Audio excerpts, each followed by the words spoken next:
Cognitive quickness, the opposite of the loss of the senses. Electrical impulses in constant suspension to encounter altered dimensions where the ratio of time over distance to which we oblige is much different. Every so often, like pinch hits, books are read like hot sauce on a biscuit. They are absorbed in direct proportion to interest. Almost always, stories are so much more than what's written. They move forward within entire worlds in my head. I devote most of my life to my imagination and largely ignore what's outside its habitation. Do you imagine? Or are you a prisoner? An inmate to the desire to be similar, not wanting to be alone, to be noticed but who you differ from. True, it's difficult, but there are two directions to every pendulum. In the future you'll regret if you neglect what you were inches from. But you and I step to different drums, so perhaps I am wrong, but perhaps not. Perhaps you abscond, perhaps we were so aptly withdrawn, frightened by such an accurate song. Just the thought that you belong blows a hole straight through the back of your skull. It's too overwhelming to be attractive at all. What supports your world collapses and falls, like when a wrecking ball comes crashing through walls. But in order to make improvements, you must sacrifice pawns. This concept is correct, it's the perspective that's wrong. Nobody is helmed, everyone decides for themselves, for the betterment of their kind, they'll give their lives to propel. But faith fails, science avails, because religion only follows itself, deliberately plotting its trail. The study of knowledge is there, science isn't trying to sell, but simply floats on the ocean of space all by itself.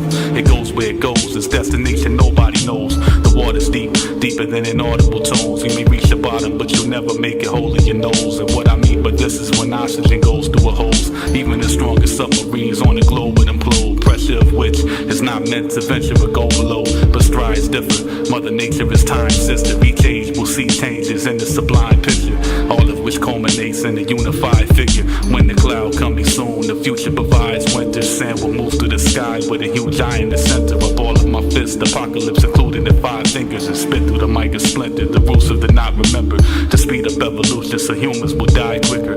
Viewers will rise hither, it proves apt to adapt. But when you're threatened with extinction, you have to attack. The weapons there on your hip like Indiana Harrison's whip. You must change your parents to live. Again, it's just comparison fits. Pawns evolving to and from the pieces they are involved with.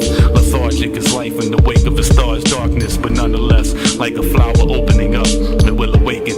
It takes time to grow and construct. Some volcanoes will erupt, others will slowly be shut. There's a balance, things are both folding and unfolding at once. An infinite string of basic fluctuation. Energies, behavior, and space is just exchanges. Its contents created by sudden and subtle shape shifts. So much is forsaken. Wake up and unplug the matrix. Doing nothing's contagious. Others become complacent. It's a paradox. You keep each other reluctant to change the butterfly effect. You can change the world with one tiny step. For how's a spider fed? If nothing gets stuck inside its web, don't wait for your food. The predator chases its food. He may trap it, but that's only after making some moves. The ultimation of a preparation cocoon. What crawls out is a well thought out plate to consume. Swallow it. Feed yourself with violence like the king on Lord of the Rings. The fire drench, I don't provide a shit. You simple-minded nursery rhyming kids can roll your boat, but I will drift and go where the tide permits. Nowhere that I insist, although I decide myself how my time is spent. For if my future is decided, then I do not exist. There would be no reason for me to exercise my consciousness. I may live a stranded life, but I won't live a stranded death. For I will live abandoned flesh, the prison in which man is kept. Nature happens, it does not manifest. It knows that if we let the sky die, the planet's next. So I will expand and stretch, develop what I can protect. Can one person make a difference with persistence? The answer's yes. But take what I have to offer and do what you will. Use it to destroy or use it to build. The illusions reveal, but what does the illusion conceal? Escaping the matrix takes far more than choosing a pill. For once you're outside, the sentinel shoot to kill. So if you fulfill your wish to remove the veil, I suggest you don't get caught like a blooper reel. Move with skill.